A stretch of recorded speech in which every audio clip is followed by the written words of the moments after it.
We were just talking about the fact that there are so few World War II veterans left. Right. And that brought up the conversation that, well, you know what? That's to most people ancient history, because Vietnam, which we think of as the last big war. And not discounting what's going on in Iraq not and at Afghanistan all. Or and the end of the other things. war. But right. I mean, the last, like world kind of big war. The one they made movies about and that type stuff. For us was Vietnam.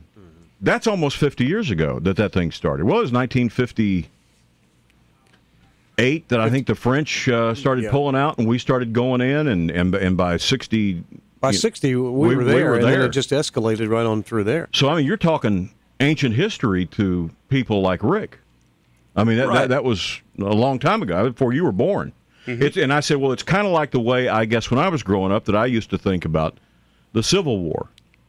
Right. That was, 100 years ago, it seemed, but it was a long time ago, but maybe there was somebody still around who fought in it. Right. Yeah. Like World War II now is kind of like the Civil War would have been to us. Because that's a long time ago. That's, 45. And when you mentioned that somebody may have still been around, I mean, that seemed crazy to me, that Gary may have known somebody who fought in the Civil War. Well, there might have been somebody that was alive when I was born, but I didn't know anybody. No, I didn't know anybody. Glenn McConnell does. Glenn McConnell knew a lot of people who fought in the Civil War. They all have hair just like him. Yeah.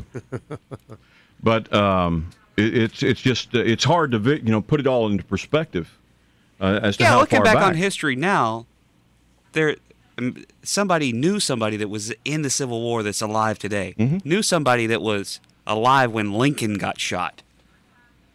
Gary knew people. Some of these that were in World War I. Some of these World War II veterans may know somebody that was in. Oh, absolutely, they do. In the Civil War. Guarantee you, they do. Yeah.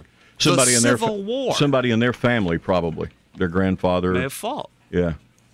That's because my that close to history. I had a cousin who sent me a bunch of stuff about the family genealogy a while back. Mm-hmm. And he sent me pictures of my great-grandfather who actually did fight in the Civil War. You have a big head? Couldn't tell with all the hair. Okay. Had a lot of hair, beard, and looked kind of like Trigger. Oh, really? Yeah, our buddy Trigger, kind of like that. Long beard and long hair, and looked just like one of those pictures in the history books. Yep. Sitting there all stoic, and the wife sitting there with heavy clothes on, with and the all bun that on hair, her head and that long dress. I mean, but he fought in the Civil War. He was a prisoner of war. Andersonville or someplace, I think. I don't remember exactly. He fought for the South, correct? No, he was out of Virginia. Okay. So he actually fought for the Union and was taken prisoner and held prisoner by the Confederacy. Wow. Went in when he was 16 because he needed money, needed a job. So he went in, and they were, and it's got his pay stubs and everything. It's really incredible. Wow. But I mean, that's my great grandfather. So it is possible, I guess, that when Gary was around, there were people still kicking that might have been at the end of the war or something. I'm finding all this fascinating, actually, because we were talking about this on the air the other day about having to go to Salt Lake City, where the Church of Latter-day Saints has this incredible library. Well, I got an email from a wonderful lady down at MUSC who said, you don't have to go to Salt Lake. They've got one of those right here.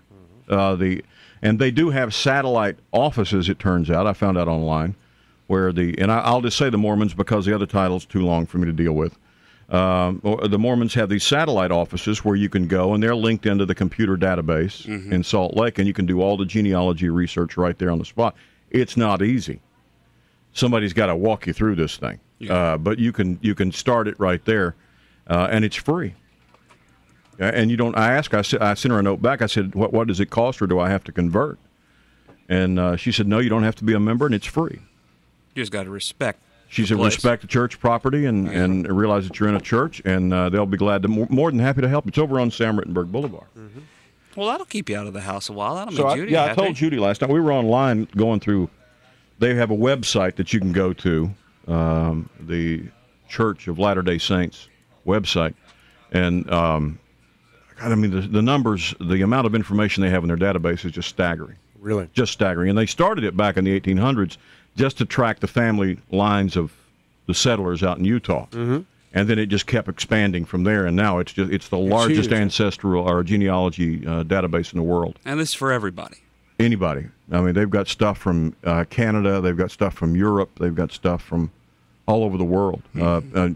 Legal documents proving who was married to what and who owned land, and Well, you really ought to do that. that would be fascinating stuff, Yeah, I think. You may have some family out there, and then you guys can do cookouts and Well, no, I don't have any intention of any of that. all that kind of, because I know I how much wanna you see- love I- good He just family wants reunion. to do the research. I just want to see who's dead. I don't care about who's alive. If any of my relatives are alive and we ain't hooked up, we probably ain't going to. You'd love that. You do covered dishes. Yeah, you know, and I'm into all that. all of that kind of stuff. And get on over there and maybe for the next reunion, get T-shirts made. The Phillips family reunion. I wouldn't count on it. Yeah. I'll just go up Riverfront Park and blend into those weddings. I did that last weekend. Had some really good tater salad up there at that wedding reception. Did they know you didn't belong there? No, they couldn't tell. Except when they started dancing, then they knew I wasn't part of it. They knew I wasn't part He of ain't part of this gang.